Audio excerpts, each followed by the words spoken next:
Okay, Ed, here we are. We're at habit 20. Uh-huh. They recognize the importance of appreciating each other. Right. So we're getting close to the end of this book, and usually authors save the best for the last. What do you want people to take away from this chapter about importance of appreciating each other? Well, I think what if I were to retitle this chapter, Keith, I would say they make it a habit of appreciating the expected. I think it's fairly easy, fairly natural to thank somebody for doing something that really wasn't expected, wasn't necessary, but they went out of their way. Yeah. And I think that's fairly common in most relationships. But what seems to be missing oftentimes is expressing an appreciation for what I really do expect you to do, and it's part of your role, it's part of your responsibility. So why would I need to appreciate that? Well, that's what healthy couples do, is they on a regular basis express and show that they appreciate what the other person is actually expected to do. And I think that's the takeaway from this chapter, that it's important to disregard the fact that, well, he'd better do it.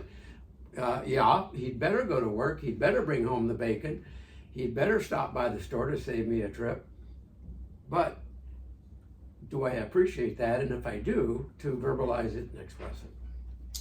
So I have thoughts about all this, but I and the audience, I'm sure, want to hear yours before mine. Not particularly. So like, what's going on in the dynamic within a relationship? If I'm working towards self-awareness in myself, but also within the dynamic of this relationship, what's going on in there?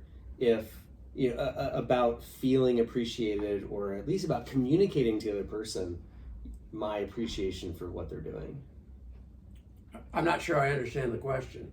No, like what I'm saying is, like, I know it's important. Yeah. But what are the reasons it's important? Like, what's the relational, emotional dynamic of feeling appreciated, or even the act of giving appreciation to somebody? Well, I think underneath most of these 21 habits is the need and the desire to connect. And so when you walk into a room after somebody's done something that is expected, and you just don't say anything at all, there's kind of a pregnant silence there, and emptiness. And it's not that every single time, of course, that gets a little old and perfunctory if it's done too much. But when you say to somebody, I know you're supposed to go to work, I know you're supposed to take good care of the kids, but I just want to let you know how much I appreciate what you do. There's a connection there that, if it isn't said, probably is going to lead to just one after another, a lack of connectedness, and that's what leads to a stable but unsatisfactory marriage and relationship. Through all of these chapter chats we've had, I keep going back to this sort of thread that runs through all of them, which is self-awareness, like the importance of that. I think I just unlocked the other really important thread through this, and that's this concept of connection. That if I'm having trouble or there's discord in my relationship, it's because we're not feeling connected. Yeah. And if I'm not self-aware enough to know we're not feeling connected, then there's those issues there. But it really is, if my partner appreciates the little things that I do, that's just a real clear signal of, I see you, I'm connected to you, right. I want to be connected to you, you're an important part of my life. Yeah. I appreciate when you get water, or you go and you walk the dog, or whatever it is. That when there's a sense of entitlement, like, well, you're just supposed to do the dishes, or you're just supposed to take out the trash, then I feel disconnected, I think. Yeah. And you and I talked before we started filming that I was feeling frustrated that I kept having to do this one thing. The whole family just expects me to do this thing. Let's just say it's take out the trash. And I was what I was really feeling was not just frustration, but it was because of a deeper need that I wasn't appreciated, and I felt that there was a disconnect in my relationship with my partner. Yeah. And when I finally communicated that my frustration wasn't that, well, I'm always doing this thing. It was that I'm not feeling affirmed or appreciated in doing this thing. Yeah. And otherwise known as taken for granted. Yeah. Yeah. Because if you feel taken for granted, you don't feel connected, or you feel a detachment from. Resentment occurs. Totally. Yeah. Yeah. No, 100%. Yeah. And I think that's where you get into if you start spiraling down in that resentment, feeling taken advantage, feeling, I'm not appreciated, that spiral of resentment can end up in basically just,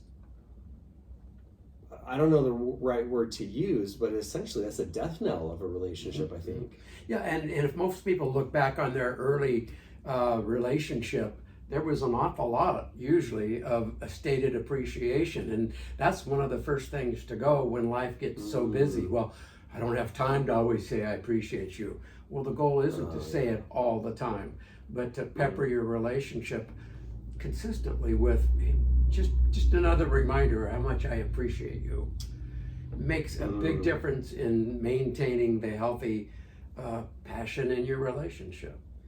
There's this, it just hit me. There's this really interesting aspect of, that movie Avatar, where it's like this almost native peoples on this planet. And their sign or their signal to greet each other is, I see you. It's a sense of like, I see you, I acknowledge you, you're seen. And I think when you get into a relationship, particularly when you get, busy as all get out, you start losing that I see you, and I'm just seeing all of the shit I have to do and the kids and juggling all this stuff, that you forget that, hey, I see that you did that thing and I appreciate you for doing that. Yeah, yeah. So no, you're 100% right. That's what gets lost when you get super busy. It's because your attention is on 50 other things. I forget, hey, you're doing this thing that really helps our family or that I find valuable. And when I stop seeing that and I stop getting that feedback, I start feeling more disconnected or less connected to you. Yeah, yeah. Well, I'm very seldom 100% right about anything, so I appreciate the fact. My goal is just to be kind of right. I'll give that to you. You nailed it. I think this habit number 20. Again, I think you save things best for the last. I think this is one of the most important habits, at least in my relationship with my partner, that I think has been able to unlock so many other things. And it's a simple acknowledgement, to use after I see you. Yeah, yeah. And when you say I see you, what registers with me, which by the way we'll cover in the next book that we're going to do, 21 Habits of how they make. Keep going. Yeah, we're going to keep going. Parenting with an Attitude, 21 questions successful parents ask themselves. One of those questions is, do I make my kids feel like they really, really matter? So back to this book and appreciation, when you acknowledge that you appreciate something that someone is supposed to do, is expected, you're basically saying, you matter to me, you matter to my relationship in our family, and that goes a long ways in really making the other person feel like they're important. Yeah, we could go on and on about this, but I think that's really the key thing is, I see you, I acknowledge you, I want to be connected to you. And that is a simple thing to do, just a thank you. Yeah. Like, just a simple thank you for doing X. That, it's unbelievable how much that unlocked in me when I was holding on to so much resentment. And it was not about that I was doing too much work, it was because I wasn't being appreciated. At least the appreciation wasn't being expressed. Yeah, exactly. Yeah, But if it's really appreciated, then occasionally it needs to be expressed. So yeah, good. Yeah, 100%. Okay, so we are at now getting ready to do habit 21. They work to keep the passion in their relationship alive.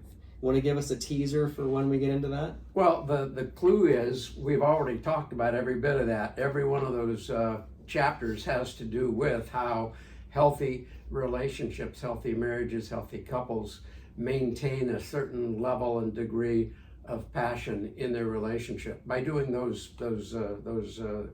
habits that we've talked about. But we'll go a little further with that and talk more about it. Great. All right. But, until then.